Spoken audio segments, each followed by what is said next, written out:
Mystic creature type shit. Type shit. Yo, what's good, man? Hey, what's up? What's good? So yeah, I was looking at your background, and I guess my question is, why would it be a sin? And if so, so what? Well, God deems the action to be a sin. Why? He doesn't need a reason. I think you kind of do, especially if you're going to give the death Why? penalty for it, Why? Why, if an all good, all knowing God deems an action to be wrong, why does he need to because you give would a have to, specific reasoning? sure, Why? to justify Yeah, your why does he judgment. have to justify it? If we already hold the belief that this God is all knowing and all good, then that would also mean that his laws are all good. Why So we would you don't need hold to that? justification. Why Yeah, would you because hold that he's all we as good and all knowing? Christians hold to that, but we as Christians hold to that belief. Why? What do Okay, you mean why? listen. Yeah, hold on, Because dude. when I Pretty look much, in the bro. Bible, I see things because when I look in the Bible, I see things that don't seem to fit with that. Um, God unaliving infants or cursing women to be assaulted, and also God having to put reminders for himself to remember things. So it doesn't seem like he's all good or all knowing. So I don't know why you hold to that. Yeah, Now, when does God forget and need reminders? What verse? Sure, the first thing that comes to my mind is when he puts the rainbow in the sky. He says that it's a reminder for himself, so that when Yeah, he what brings the verse? rains, he will Yeah, what see it verse? and he'll Yeah, remember. what Yeah, verse? Genesis 9:11 through 17. Genesis 9:11 through 17. Let me Google it.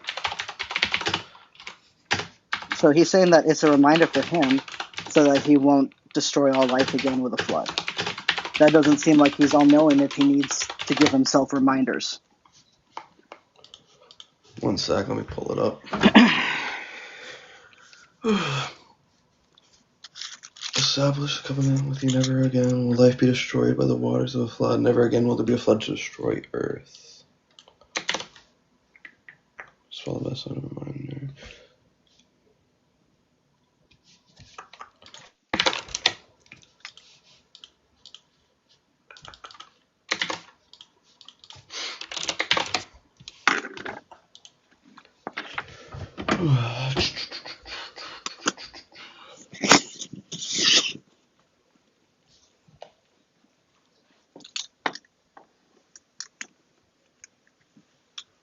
all right, I'm back.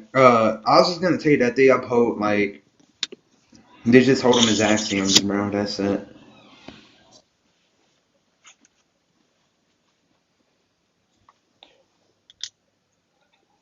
Yo, atheism, are you there? For Yeah, atheistic? when does God... Yeah, what? I'm sorry, what'd you say? I'm sorry, I'm getting ready for work. So what's up, Robert? Robert, ask your question. Yeah. Oh yeah, I said they just hold it to be like an axiom in their worldview. That's it. So it doesn't actually mean that God doesn't, or that God needs the reminder. The words don't mean the word.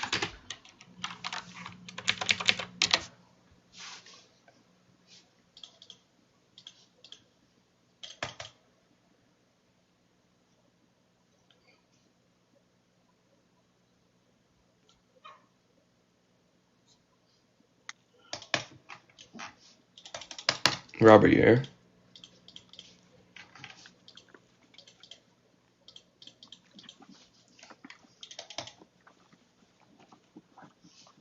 I don't know if he can hear us.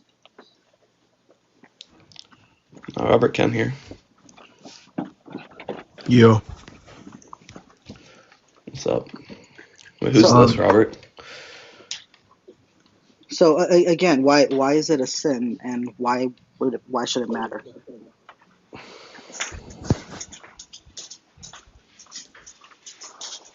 Like, dude, I already said it. Why it's a sin? Because God deems the action to be a sin.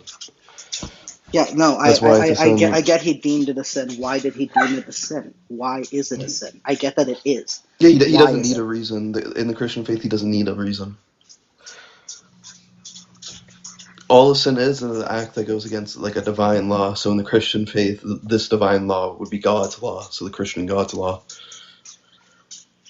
And why is going against Yes. whatever the Christian God says is why is that bad? Yeah, because we as Christians follow his laws. But why is it Wait, bad yo, to go YBN, against are you them? there? I understand that as a believer you would follow the laws, but why is it wrong to go against Wait, them? hold on. YBN, are you there? I want to know how we know God exists. YBN, can you answer his question for him? I want to know how we know God exists. Stay, Who, him? Nah, I want to know how we know God exists stay, from Ray. stay, Milo. I don't Yeah, it's just care. gonna be the transcendental argument, you know? Go ahead and give it to him. Go. The transcendental Yeah, it's just argument. gonna be like if, you know, logic, morality, and the uniformity of the universe exists, and it necessarily has to be a God, you know? Isn't that the That argument that isn't Elos uses? a hypothetical syllogism, by the way. Yeah, that's YBN's argument. Huh? Oh, my tag isn't a hypothetical syllogism. I didn't give a hypothetical. You said if these things exist, then God necessarily has to account for them. That's a hypothetical. That's not a hypothetical. That's modus ponens. Yeah, that's what they all are the same. It's a conditional syllogism. No, hypothetical syllogisms are not. It's like if P's and Q's and R, P's and R. What I gave isn't. No, that's the way you can outset it, but that doesn't mean that it can't be distributed differently or Unless you mean differently. like hypothetical in a literal sense, like because there's the if and then statement. Go outside. The reason it has that form is to give it some what's the word? Some distinction between modus ponens, but in reality, modus ponens and Milo.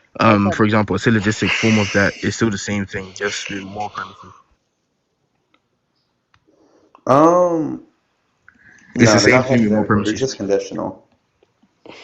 All right, what was the atheist guy question? I can answer. But I don't think something conditional is hypothetical necessarily. That doesn't make sense to me. It is if No, it's X. not. It is if X. If is a hypothetical term. Robert getting cooked? Robert, this is a bad If is not a look. hypothetical. I said if. Conditional and hypotheticals are distinct. If can be hypothetical, but it's not always hypothetical. And the reason they are distinct is because hypothetical syllogisms have more premises. Robert, you got a lot Modus of ponens is It if has more P then propositions. premises are propositions. No, they're not. Modus ponens is if P then Q. Hypothetical syllogism would be if P then Q then R equals S, however you want to formulate it. A premise is a no. A premise is going to be where two propositions make an inference. No, That's a premise. A proposition on its own is not a premise. A proposition, yeah, but every premise is a proposition. Every proposition is a premise. So regardless, that's what I'm saying. So when you say I said every proposition, I said every proposition is a premise. So it would still be a premise. No, every premise has propositions, but not every proposition is a premise. No, every proposition by definition would be a premise. What do you define a proposition and premise to be? Any assertion. All right, and what's a premise? Any assertion. And that's false. That's analytically false, YBN. Why? What's the contradiction? Yeah, because definition, or just analytically, the way logicians define premise is that there needs to be two propositions that make an inference. No, a proposition necessarily. on its own doesn't make an inference. No, a premise can just be a proposition. And that's just one application. That would be a word concept fallacy. Like I get we have like different semantics here, but I've never heard nobody define. No, that's just a word concept fallacy. I mean, premise can be applied in different ways, but it still has the same foundation of being an assertion, which is why I said. No literature would agree with that. What? Can you prove that, Robert? No literature agrees with a that. Fallacy? Bro. A fallacy? What do you mean? No, I'm saying no literature agrees with the semantics of premise you're giving. Premises are just assertions. I don't have too much time left. I was hoping to get an answer to my question. Since I didn't get an answer to the first one, my second one was, why should it matter even if this God says it's wrong? What this God says is good, I can give examples of things that I think are horrible that he did, and yet hold on. Before you do that, real quick. Before you do that, hold on. How do you know what's Yo, hold on. Before you even tell us what's right and what's wrong, how do you know what's right and what's wrong? Can I say my question? I've been trying to say this question for a while. No, but you was gonna say that you've seen things that you disagree with morally, but yes. How do you know what's moral and what's immoral? Because of how I base my morality. And how is that so? That's what I'm asking. Yeah, okay. If I answer your question, will you stop interrupting me so I can finally get mine? Well, yeah, I just want to answer. Okay, thank you. So, I base my morality in empathy, and that is outlined in the well-being of an individual as well as the avoidance of unnecessary harm. So, what does God ground his morality in? That's And circular. That's circular. what does God ground his morality in? Wait, And wait, why wait. is No, hold on. his You're not something gonna that too we should quoque. listen That's to a over the rest of fallacy. Let's not ours? too quoque. Let's not too quoque. Hold on. You Kaz, said that you said you would not interrupt me until I got my question out. So you asked the please stop. question. Yeah, but you were You just talking. asked. You were talking while I was asking my question. So please.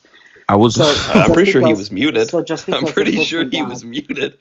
so just because the Christian God says something is right or something is wrong, so what? What objective quote unquote moral standard is that God using to say that his is objective and ours is not?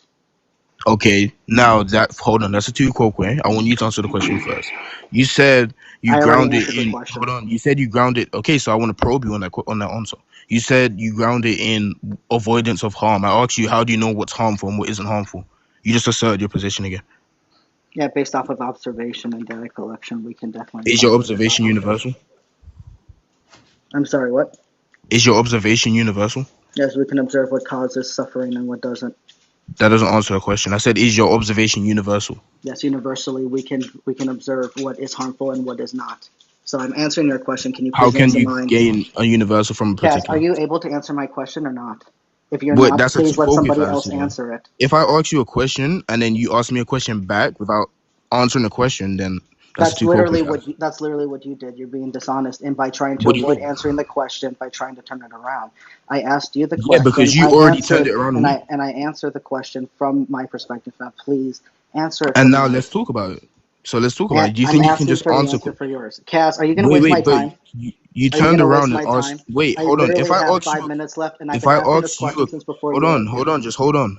If I ask you a question and you give an answer that I disagree with and I want to talk about it, you don't just ask me a question back. And then when I'm probing you on that, you don't just say, well, you have to answer the question first. That's not how it works. Sir, but when you and I make a deal and I say if I answer this question, will you finally let me get mine out and have it addressed? And you said yes, and then you went back on it. You're just showing yourself as Yeah, but that's not dishonest. what we agreed on, so So I don't really that care. is what we agreed on. So No, it are isn't. you going to waste my time or not? I said first answer my If question. you're I not never going to agreed answer to the question, anything. can someone answer my question I can before I have answer to the leave for work? question, but I want Okay, then you to please do accurately so. answer my If you question. want to have a longer conversation where we can probe my worldview, I'd love to do that. Please message me Well, for that's that. what But I debate is about. literally It's about have a probing couple minutes worldviews. left, and I would like my question answered. So you can't justify your worldview. That's fine. Yeah, we don't have to have a justification for where God gets his morality from. It's just from his mind. I do have a justification, but you can't try to laugh and say, "Oh, you don't I have a didn't. worldview. Guess what? I don't need one." I never said that. That's completely contradictory logic. You can't do that. What is the justification for your God saying what is good and what is evil? He's all good and he's omniscient. Demonstrate that that's true, because you can't do that. Sure, You can't if just God, make the yeah, claim. sure, that's fine. Yeah, I can justify God's existence. So, God is a necessary precondition of all transcendental categories. If we didn't have God, we can have X. Therefore, God exists. Demonstrate that that's true. That doesn't make anything that he says good or bad or right or That's a wrong. ridiculous. You're just saying, oh, well, God has to be the dependent for all this stuff, so therefore that's just how we know it's true. Because it's You're disjunctive. just making a claim on top of a claim, Yeah, so it's which is either not an answer divine to the mind. question. Hold on, it's either the divine mind that grounds logic, which is a universal, or it's particular minds that ground the universal. You can't get a universal from a particular, right? So So if I show that say, the divine mind exists. hold on. If I say logic comes from the mind, but all minds are different, then that's not a true claim. That's a contradiction. And how does it show that what God says is right and what God doesn't say is right is It wrong? it justifies the existence of God. If God exists, then everything He says would be right. That doesn't necessarily follow, no. Why can't you have a It God does that follow. says wrong things or If bad my things? conception of God exists, He would necessarily be right. If your conception, that's a lot of ifs, maybes, and well, we don't Yeah, it's a know. hypothetical So, because I what is the justified it already. justification for you to say that I already justified it. homosexuality is wrong It's a because your hypothetical. It's God called a said so? hypothetical. It's called a hypothetical. And What is the I fulfilled. justification for Hold on, homosexuality being wrong I because your fulfilled the God said hypothetical. so? I fulfilled the hypothetical though. You have not, actually. You didn't I answer any of did. my I gave you the questions. argument. So thank What? you, Kaz. Host or Robert, do either of you have an answer for my question before I have to leave for work? And Kaz, if you want to have a longer conversation, please message me. I'd love to do so. No, you can message me though. I'm not gonna DM you. I don't really care about you. Oh, well, Yo, what's your I wait? care What's your about you, so question? that's crazy. What's your Yeah, question? my question is that even if this God says something is right or wrong, why does that matter? Like, what is saying What? that his standard is right and ours is wrong? Yeah, the question, the way it's worded, is specifically in reference to Christians who uphold to like the Christian belief and believe in a Christian God. So I don't care if you don't If believe a in it, and Christian you're God is saying, well, true, why do you think it's wrong? well, Why if do a you think it's Christian God wrong is without true, then Christianity? it would be Okay, objectively true. atheistic. So you can show me that it's true. Yeah, the If the it argument wasn't just be true, presupposes so Christianity is Yeah, true. can I no, ask you it a That's why it's doesn't. question? worded like that. No, it If I doesn't wanted to actually. argue, right? If I wanted to argue and not presuppose Christianity is true, I would just say it's a wrong act. I would say it's Wait, morally wrong. We don't have to presuppose Christianity is true or not. We're Yes, it just does saying for that the wording. no, we're saying that if a God says that homosexuality is wrong, who cares? Wait, are you telling me how how I intended for this to be like No, viewed? I'm clarifying my question of when I said when God says something like homosexuality is wrong, so what? Who cares what that God okay, says? can I ask you a What question makes then? Yeah, that I'm gonna God ask you a the question. Do you objective quote grant unquote standard of what is right atheistic? and wrong? Do you grant, or do you want to like grant the Christian worldview then, so we can progress the conversation? Do you want If to grant Christianity to be true? Well, if I grant the Christian worldview to be true, I still don't see where the justification is that Okay, yeah. So matters. if And you if you grant the want to go Christian with the answer worldview, that yeah. through the Christian worldview you don't need a justification because God doesn't need to explain himself, then you're going on a system of might makes right and not something that is just and righteous. And if you just What's want to wrong go with with that? some kind of primal, weird, barbaric system of I'm stronger No, and you God isn't can't primal. stop What do me, you mean? God is Yeah, so definitely if you grant the primal. Christian worldview, do you grant his moral perfection? Is that fine? I don't see how when we see it all over the place in the Bible. If we want to say the Bible is true, we see a God that says something like, Thou shalt not murder, and then he goes and he takes the life of an innocent infant. Taking the life is a He matter of. says, You shall not oppress, and then he gives a curse where women get sexually assaulted. These are not compatible things. These are not things that go well with each other. These are contradictory and hypocritical. Murder and unaliving is not the same thing. Yeah, I know. So why would you So say that? You just equivocated. yeah, do you think that unaliving an infant is just simply unaliving, or do you think it's murder? Sure, it can just simply be unaliving. So really, why? You think that it could be okay You can for absolutely no you reason? can All hold right, on. You can let's specify amorally it. Let's specify you it to can what God amor. did. Do Oh you my think gosh, that it is you ask me a morally right question and and when I'm just to off clarifying, you an have an issue. infant to punish somebody else? Okay, so you can amorally unalive someone, I which wouldn't be agree. murder. So, like I said, let's look at what God happened in the Bible. What do you think that it's ever okay to kill an infant to punish an adult? It depends on what your justification or your criteria of I'm what okay asking what is. the justification would Yeah, be but there's a to difference in justify something that. being moral and amoral and immoral. What would be the justification to kill an infant for the result of the child? Oh, and amoral and immoral.